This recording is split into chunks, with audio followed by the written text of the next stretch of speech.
Hi guys, welcome back to another video. 2023ல ஒரு martial art சம்பந்தப்பட்ட ஒரு மர்டர் கிரைம் த்ரில்லர் மூவியா ரிலீஸ் ஆன அயன் குங்ஃபு ஃபிஸ்ட் அப்படிங்கிற ஒரு மூவியை பற்றி நம்ம இந்த வீடியோவில் பார்க்க போகிறோம். படத்தோட கதை என்ன, சின்ன பிள்ளையில 3 பேரை காமிக்கிறானுங்க. அதில் இன்னொரு சின்ன பையன் நிறைய கூட்டத்தோட வந்து ஒரு பையனையும் பொண்ணு சின்ன பையனெல்லாம் போட்டு அடித்து துன்புறுத்தி அவங்கள்ட்ட ஒரு ஏதோ ஒன்று பிடிங்கிட்டு போகிறான். அந்த அடி வாங்கின 3 பேரில் ஒரு பையன் என்ன சொல்கிறான்னா, நான் வந்து பெரிய ஆளாகி தான் குங்ஃபெல்லாம் கற்றுக்கிட்டு நான் இங்கே திரும்ப அந்த ஊருக்கு வர்றேன் அப்படின்னு சொல்லிட்டு அவன் போயிடறான். அதான் நம்ம ஹீரோ. திரும்பவும் ஹீரோ அந்த குங்ஃபெல்லாம் கற்று பெரிய ஆளாகி திரும்பவும் அந்த ஊருக்கு வர்றாரு. வந்து அவங்கெல்லாம் சந்திக்கிறாரு. சந்திச்சோடனே ஓகே அப்படின்னு சொல்லி அந்த ஊரில் அந்த சின்ன பிள்ளையில கொடுமைப்படுத்தினால அவன் வந்து பெரிய ஆளாகி அவன் வளர்ந்துருவான்ல. ஸோ அவனும் வந்து பெரிய ஆளாகி இருக்கான். ஸோ அவங்க கூட ஹீரோ சண்டை போட, ஹீரோவுக்கு தான் அவன் மார்ஷல் ஆர்ட் தெரியுமா, ஹூவான்னு சண்டை போட்டு அவனை அடித்து அவன் வாய் தவடாலாம் உடச்சி அனுப்புறாரு. அவங்களோட அப்பா ரொம்ப நல்லவர், இவன் பண்ற எதுவுமே பிடிக்கல இல்லை, இருந்தாலும் மகனாச்சு அப்படின்னு சொல்லிட்டு இது பண்ணிட்டு வர்றாரு. அதே சமயம் அந்த ஊர்ல மர்மமான முறையில பல பிளாக் மேஜிக்கை பயன்படுத்தி பல சொத்துக்களை ஆட்டையை போட்டிருக்க ஒரு கும்பலும் இருக்கு. அதை எப்படியாவது பிடிக்கணும் அப்படின்னு ஒரு நல்ல கூட்டமும் அதே சமயம் போராடிக்கிட்டு இருக்கு.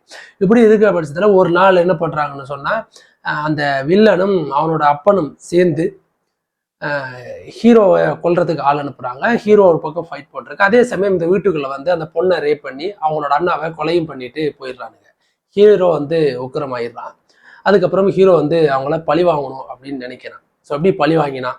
அந்த ஊர்ல நடக்கிற மாயமான அந்த கொலைகளுக்கெல்லாம் யார் காரணம், நல்லவன் மாதிரி காமிச்சிட்டு இருந்த வில்லனோட அப்பா திடீர்னு கெட்டவனா மாறதுக்காக என்ன ரீசன் அப்படிங்கிற மீதி கதை தான் இந்த படம். ஆக்சுவலி இதை பார்க்கும்போது ஒரு தமிழ் படம் பார்க்குற மாதிரி ஒரு ஃபீல் இருந்துச்சு. பட் அதை மேக் பண்ண விதம், அந்த மார்ஷல் ஆர்ட்ஸ் அப்படிங்கிற விஷயத்த இந்த உள்ள இம்போர்ட் பண்ணி இந்த படத்தை வந்து ஒரு வித்தியாசமான ஒரு ஆக்ஷன் படமாக கொடுத்துருந்தாங்க. இவ்வளவு ஒரு ரேப் சீன்ஸ் அப்படி இருந்தாலும் இந்த படத்தில் ஒரு சின்ன இடத்துல கூட ஒரு எந்த விதமான ஒரு அடல்ட் கண்டென்ட்டும் இல்லாதது இந்த படத்துக்கு ஒரு மிகப்பெரிய ப்ளஸ்ஸாக நான் பார்க்குறேன். இந்த படம் பார்த்தீங்கன்னா அமேசான் பிரைமில் வந்து அஃபிஷியல் தமிழ் டப்போட இப்போ வந்து ஸ்ட்ரீம் ஆகிட்டு இருக்கு. நீங்கள் அங்கே பார்த்துக்கலாம்.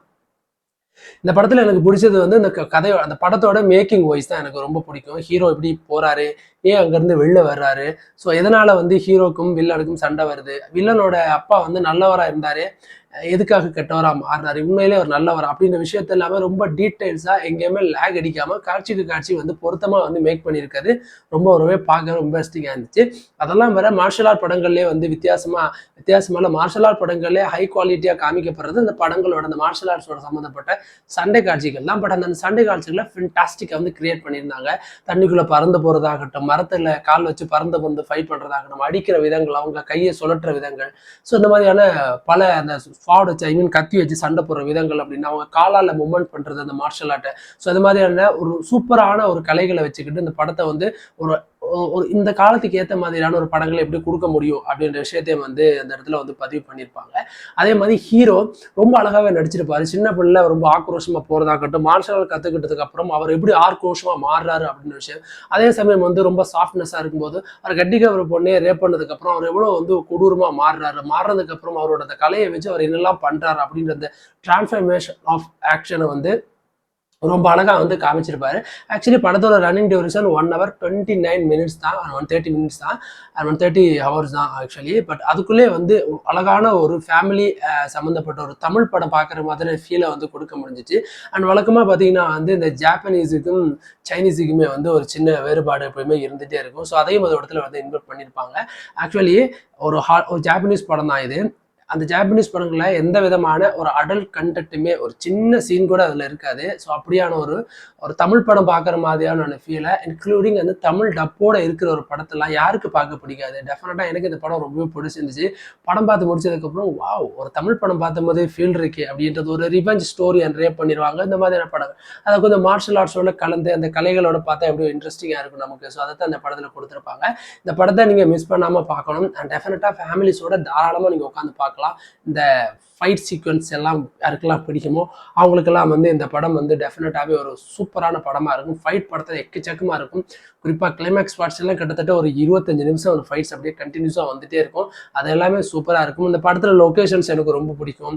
அண்ட் பேக்ரவுண்டில் காமிக்கப்படுறது, குறிப்பாக படத்தோட கிளைமேக்ஸில் வந்து மூங்கில் காட்டுகளை வந்து ஒரு சீக்வன்ஸ் ஒன்று வரும். அதை பார்க்கும்போது பச்சை பசேல்னு சூப்பராக இருக்கும். ஹீரோ வந்து திங்க் பண்ணுவார் எப்படி வில்லனை கொல்லலாம், அவன் எதனால் இந்த மாதிரி கலைகள்லாம் கற்றுக்கிறான், அவன் ஒரு மந்திரம், ஒரு பிளாக் மேஜிக் வச்சிருப்பா, அதை எப்படி யூஸ் பண்றான் அப்படின்னு ஒரு நதிக்கு பக்கத்துல உட்காந்து ஹீரோ திங்க் பண்ற அந்த நதியோட அந்த நதியோட வியூ பாயிண்ட் வந்து ரொம்ப நல்லா இருந்துச்சு. அந்த வியூ பாயிண்ட் அவ்வளவு அழகா நம்ம கண்ணுக்கு குளிர்ச்சியா காட்ட முடியும் அப்படின்னு சொல்லி கேமராமேன் வந்து ரொம்ப அழகா வந்து அதையும் நமக்கு காமிச்சிருப்பாரு. ஸோ இப்படி இந்த படங்களை எல்லாமே வந்து சூப்பராகவே இருக்கு. அப்படியா இந்த படத்தை நீங்க உங்க ஃபேமிலிஸோட உட்காந்து தாராளமா எந்த ஒரு முகம் சொலிப்பும் இல்லாமல் இந்த படத்தை நீங்க பார்க்கறதுக்கு ஒரு சூப்பரான படம். அண்ட் Amazon Primeல ஸ்ட்ரீம் ஆயிட்டு இருக்கு. அடுத்து நல்ல ஒரு மூவி ரிவ்யூஸோட வந்து நான் மறுபடியும் உங்களை சந்திக்கிறேன். அது வரைக்கும் தேங்க்யூ கைஸ்.